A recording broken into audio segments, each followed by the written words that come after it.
আমি আজকে মাম্মিকে সারপ্রাইজ দেব বলে ঝালমুড়ি বানাচ্ছি।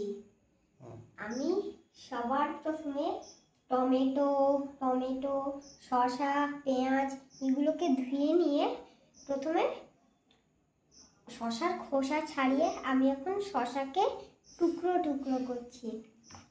আমার মাম্মি জানে না কি আমি আমার মাম্মিকে সারপ্রাইজ দিচ্ছি, কিন্তু আমার বাবা জানে, তাই জন্য বাবা আমাকে শিখিয়ে দিয়েছে কিভাবে কাটতে হয়, আর আমি সেইভাবে কাটছি। আমি সাবধানে কাটছি।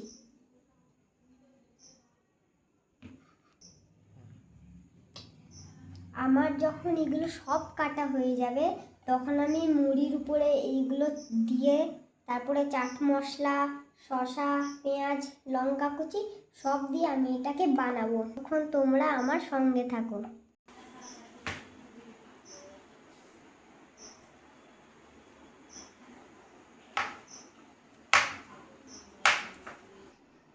একটু বড় হবে, এটা বাদ যাবে। এবার এইভাবে বাকি সবাই কাটে আস্তে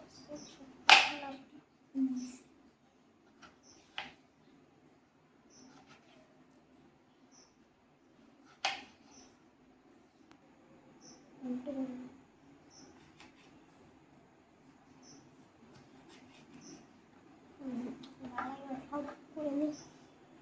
তবে এটা একটু আলাদা টাইপেরই আলাদা।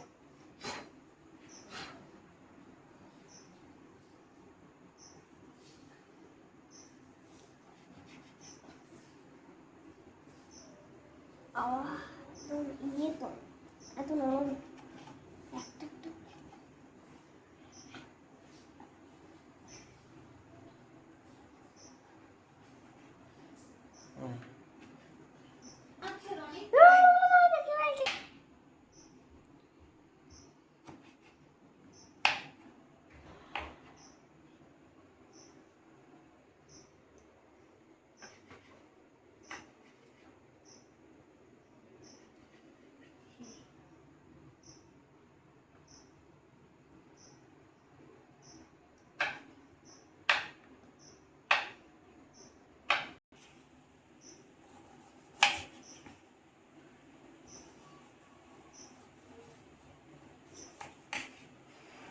এবার ঘুরিয়ে নাও।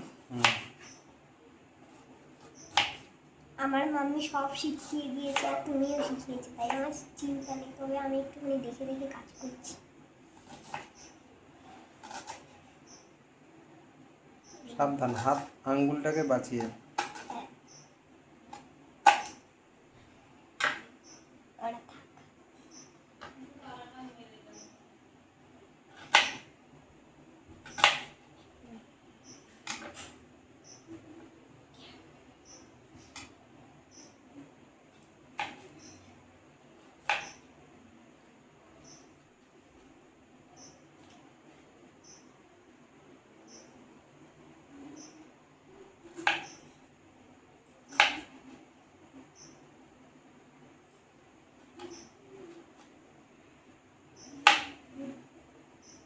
আমার শেষ লঙ্কাটা কাটা হয়ে গেলে সমস্ত কিছু কাটা হয়ে গেছে।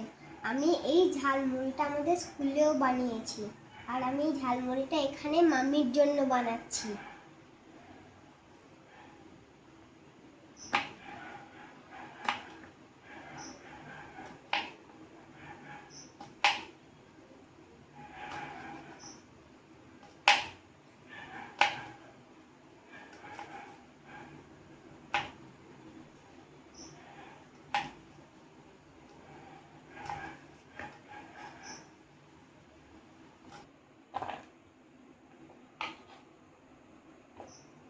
এবার আমি সব বাটিতে নিয়ে নিচ্ছি।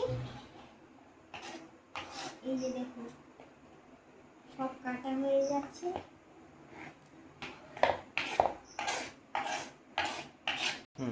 এবার আমি মুড়ি দিচ্ছি।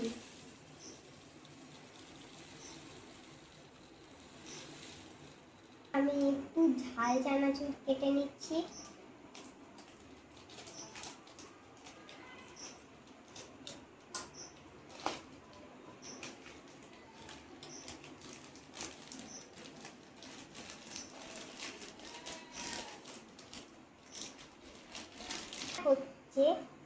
সানরাইজ চাট মশলা, এটাও আমি এখানে দেব। ক্যামেরাটা লাগে না,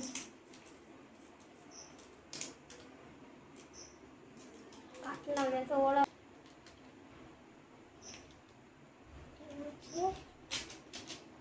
সব দেওয়া শেষ, এখন আমি এটাকে মেশাবো, তারপর লাস্টে একটু লেবু দিয়ে দেবো।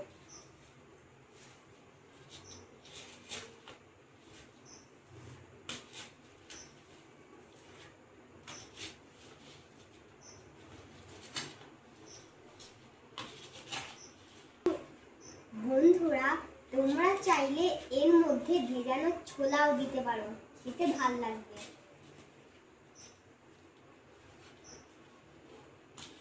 এখন আমাদের অনেকটাই হয়ে গেছে,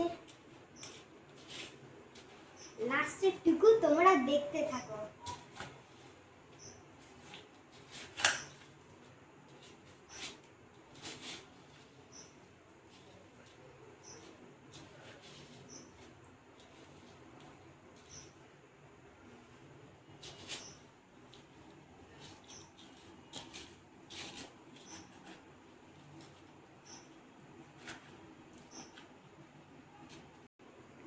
এবার আমি একটু লেবুর রস দিয়ে দিচ্ছি।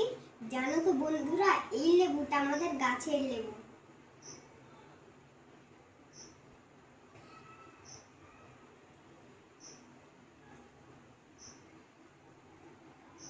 ভর্তি রস।